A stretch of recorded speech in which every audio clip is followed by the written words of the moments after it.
Welcome to our video series on Mastering Your Mind, Overcoming Common Thinking Errors. As humans, our minds are incredibly complex, capable of processing vast amounts of information and making decisions in a fraction of a second. However, despite our cognitive abilities, we are not immune to biases and errors in our thinking. In this series, we will explore 5 common thinking errors that many of us encounter in our daily lives.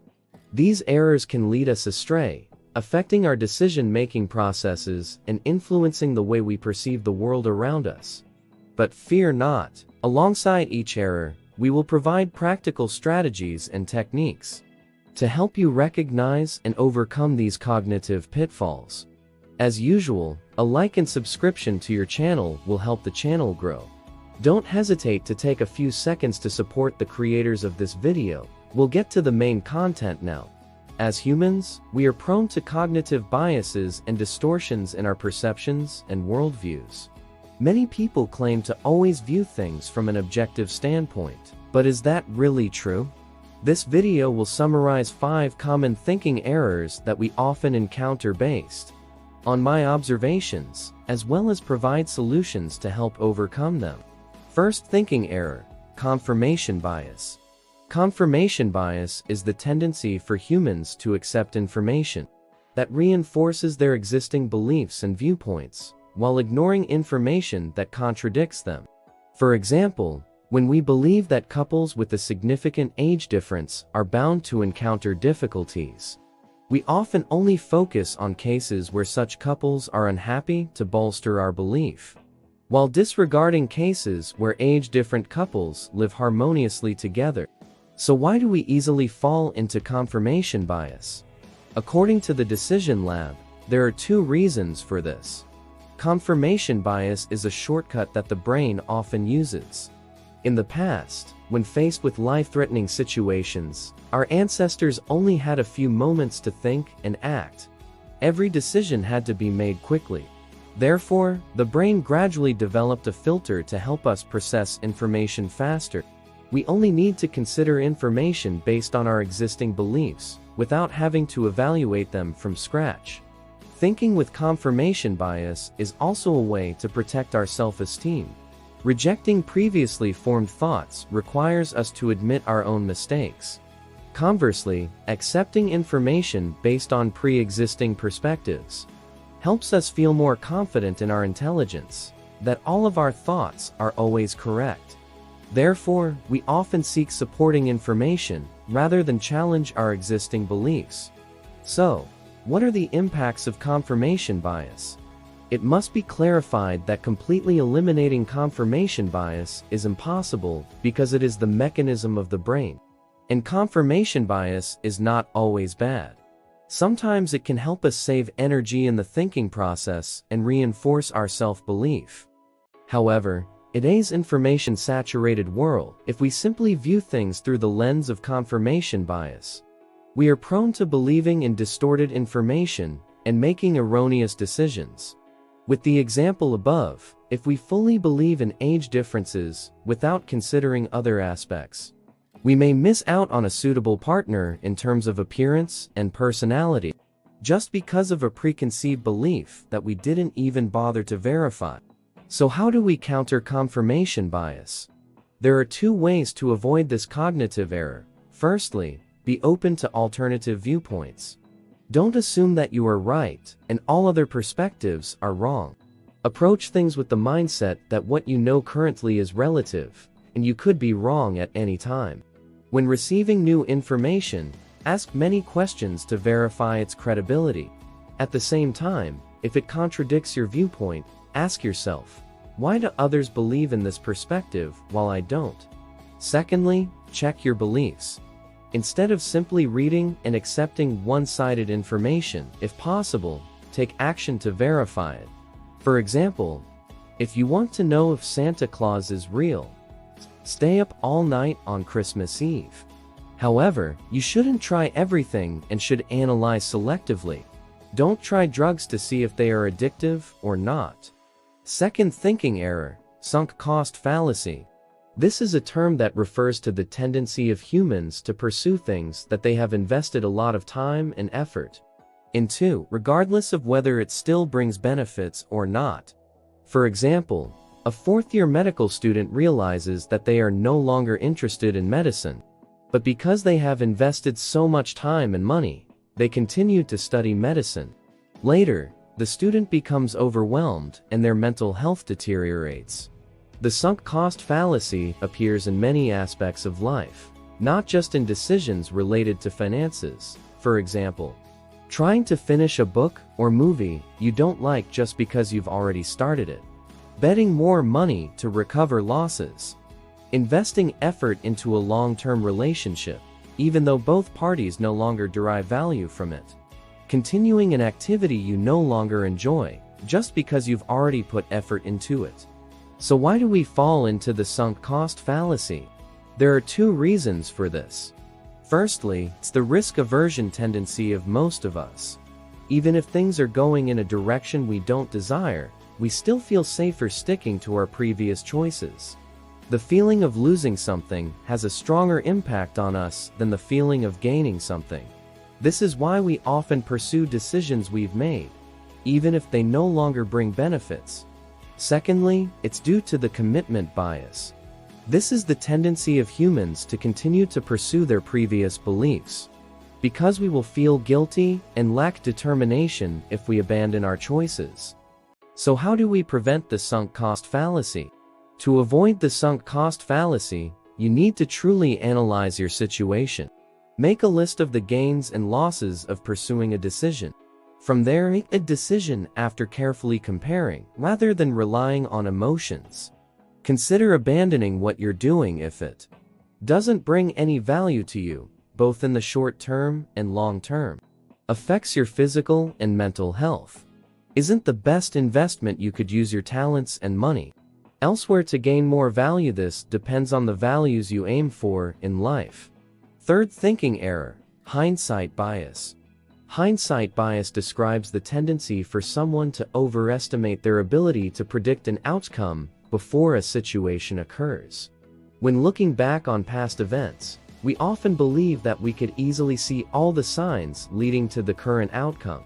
But in reality, when we are in the midst of it, it's difficult to recognize those signs. Many financial experts, after the economic crisis of 2008, confidently claimed that they had predicted it beforehand. Yet they were still affected by it as usual. To illustrate hindsight bias, researchers Dorothy Dietrich and Matthew Olson asked college students to predict how the Senate would vote for Supreme Court nominee Clarence Thomas. Before the Senate vote, 58% of participants predicted he would be approved. When Thomas was indeed approved, the researchers surveyed them again, and this time, 78% believed they had predicted his approval, a difference of 20% before and after the vote. We often confuse understanding with predictability. After an event occurs and we understand it, we immediately think that we could have recognized it, forgetting how uncertain things were in the past, and how events often unfold. So, what are the effects of hindsight bias? This thinking error can make us overly confident about ourselves. Many people will believe they have intuition and good predictions, thereby increasing their bets on high-risk investments, only to receive bitter outcomes. Furthermore, due to hindsight bias, we also tend to blame the victim. When considering someone's situation, it's easy to say things like, "Why couldn't you do it when it was so easy?" Or, "You should have seen this coming."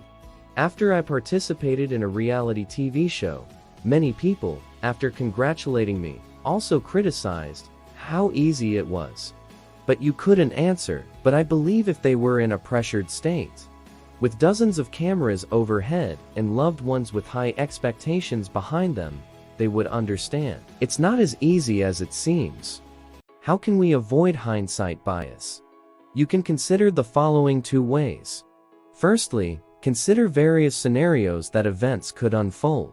Researchers suggest a way to counter this thinking error is to consider other situations that could happen. For example, when you feel confident because you think you can accurately predict the outcome of a football match, Take a step back and think about whether the outcome could be different, whether Manchester United losing to a bottom-ranked team is possible in history. It seems to have happened, and especially, why did you think you could predict it? But in reality, you bet on the other team, not move. The key is not to be too certain about any outcome, because humans are not as intelligent as we think. Secondly, record your thoughts. When you write down all your thoughts and predictions about an event, after the event, you will realize that you didn't predict as accurately as you thought. Fourth thinking error, planning fallacy. Planning fallacy describes the tendency to inaccurately estimate the amount of time, cost, and activities needed to complete a plan. Sometimes, it also includes an overly optimistic outlook on the results of the work. This explains why we rarely set plans that match the actual time we work. Surely you often find yourself meticulously planning for something, like a day out tomorrow, only to find everything doesn't go according to plan. This fallacy also explains the behavior of rubber people around us and perhaps ourselves. Promising a deadline on the 21st, then apologizing on the 23rd, eagerly scheduling for a m, but only showing up at 9. Why do we fall into the planning fallacy? According to the Decision Lab website, there are 4 reasons for this. Firstly, we often prioritize positive things. Generally, we tend to think everything will go well, from the surrounding conditions to ourselves. That's why we tend to plan and forget about the possible risks. Secondly, we become too dependent on our initial plans. When planning, we are very likely to think about further development from the initial ideas, regardless of whether they are feasible.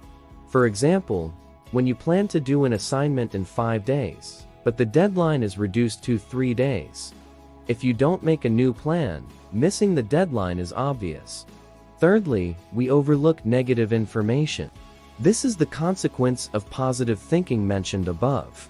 When searching for and receiving information, we often ignore and feel uncomfortable with things that contradict our positive beliefs. Fourthly, we are under pressure. There are many factors that can cause pressure when planning, such as work, friends, family, and especially deadlines.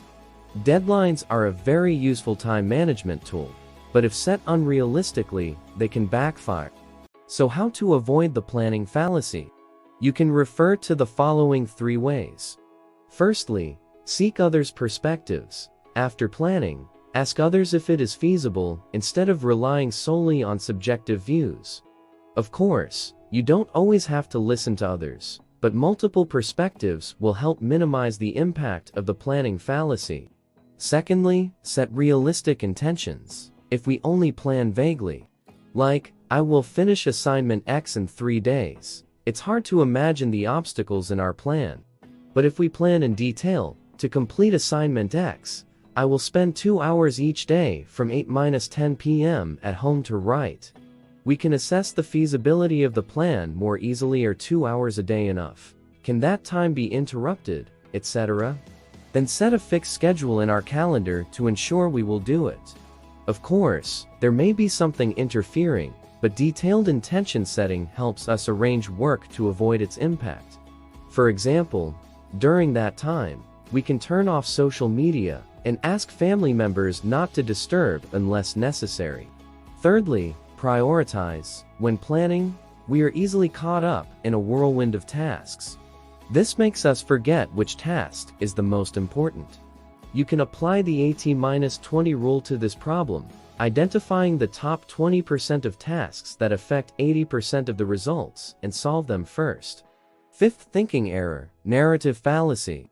We often tend to explain everything in a coherent story, forgetting about many other complex factors. Specifically, we always try to string events together in a cause-effect manner to find explanations for everything. Steve Jobs might be successful today because of being abandoned by his parents in the past, even though Steve Jobs himself denied this, he still felt loved by his adoptive parents. Bill Gates and Mark Zuckerberg succeeded because they had the courage to drop out of college.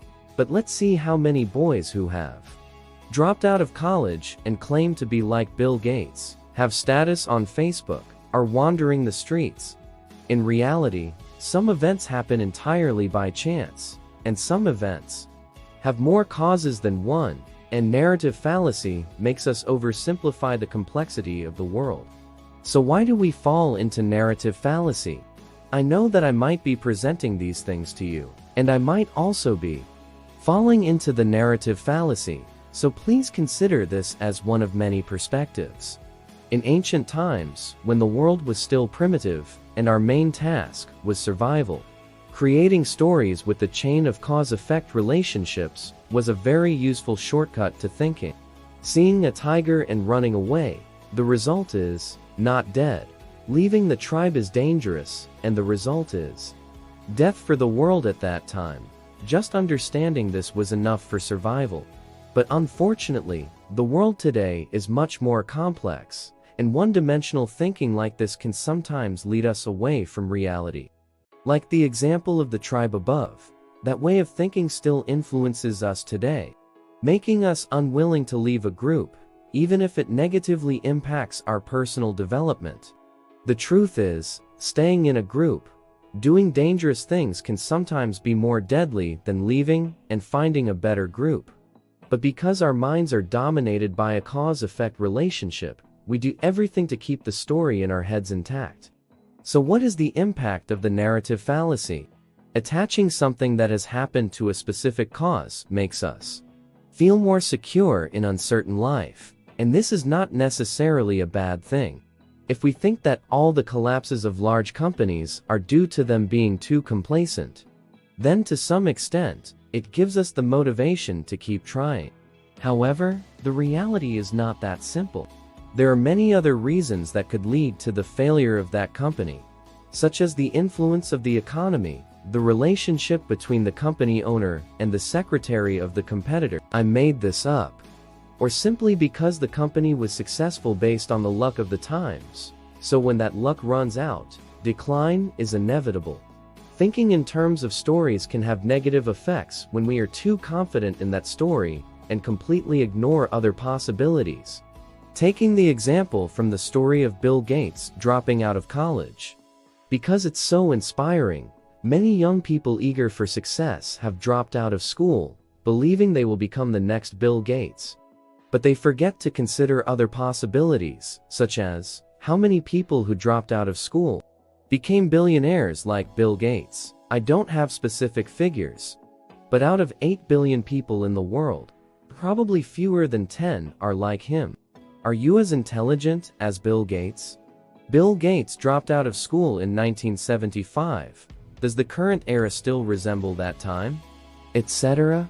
Because these stories are so persuasive, we unintentionally simplify the complex reality. I know I've mentioned this phrase many times, but what's important needs to be emphasized, leading to decisions that dig us deeper into the ground.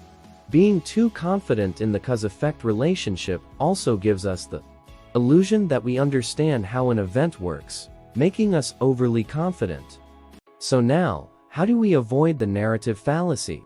The simplest way is to try to ignore the first explanation that our brains come up with for a problem. Next, genuinely study the issue before making any statements. For example, when analyzing the success or failure of a company, don't just think that they succeeded due to effort, and vice versa. Consider other factors such as market conditions, customer demand, etc. Also, instead of blindly believing in the cause-effect relationship, approach a problem the way scientists often do. See it as a hypothesis and prove it wrong. Instead of naively guessing like humanity did thousands of years ago. Is sick. A's mother calls the shaman, then it gets better. The shaman has magic. See it as a hypothesis and look for other cases to prove it wrong. For A's case, getting better could be due entirely to the body's natural process, something the doctor gave up, or the placebo effect, not necessarily because of divine intervention. Additionally, we should also equip ourselves with some friends who are not afraid to make us upset, so that they can point out the stupidity in the way we think. Above are the 5 thinking errors that I often see in those around me, and even myself. I hope my sharing has somewhat helped you recognize the thinking errors that you often face, thereby making wiser decisions in life. Thank you for watching. Goodbye and see you in the next videos. Once again, thank you so much for watching this video, and I'll see you in the next one. Take care, and have a fantastic day.